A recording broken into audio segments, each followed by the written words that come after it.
తను ఒక కథనం రాశాడు కాబట్టి మేము నిజాయితీగా ఉంటామే కాదు, ఉన్నట్టుగా కూడా జనానికి కనపడాలి. ఆ ట్రాన్స్పరెన్సీ కూడా ఉండాలి. That is what I believe.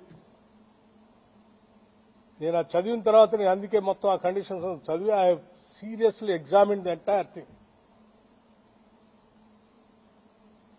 I have asked the Singareni management and the board seriously examining ఇటువంటి ఎలిగేషన్స్ వచ్చినప్పుడు ప్రజలకు స్పష్టత ఇవ్వాల్సిన బాధ్యత మంత్రిగా నా పైన ఉంటుంది కాబట్టి I have asked them to, I have instructed, not only asked,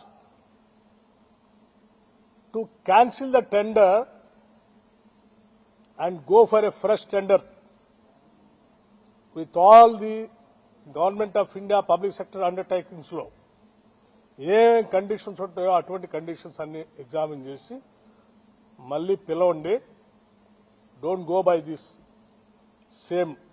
ఇంతవరకు అంటే వాళ్ళు చెప్పింది సార్ టెండర్ ఇప్పుడే పిలిచాము, ఇంకా అసలు ఎవరు పార్టిసిపేటే చేయలేదు, అప్పుడే ఎవరికో ఇచ్చినట్టు ఎవరికో ఇవ్వటం కోసం దీంట్లో చేస్తున్నారని రాసిన దానికి మేమెట్లా బాధ్యులు అంటే నేను చెప్పాను that is a different part, live it. ఆ రాసిన ఆయనకి ఎవరి మీదో ఏదో ప్రేమ ఉండొచ్చు, లేకపోతే నేను మొదటి నుంచి కాంగ్రెస్ పార్టీలో ఉండి రాజశేఖర రెడ్డి గారికి అత్యంత సన్నిధులుగా ఉండటం వల్ల రాజశేఖర రెడ్డి గారి మీద ఉన్నట్టు కోపంతో నా మీద కూడా కోపం చూపించడానికి రాసి ఉండొచ్చు. కానీ ఇవన్నీ రాష్ట్ర రాజకీయాలకి సింగరేణికి సంబంధించినవి కాదు, పాలనకు సంబంధించినవి కాదు. ఒక బెనిఫిట్ ఆఫ్ డౌట్ వచ్చింది కాబట్టి దాన్ని క్యాన్సిల్ చేయండి. మిగతా విషయాలన్నీ కూడా నేను రాధాకృష్ణ తేల్చుకుంటాము.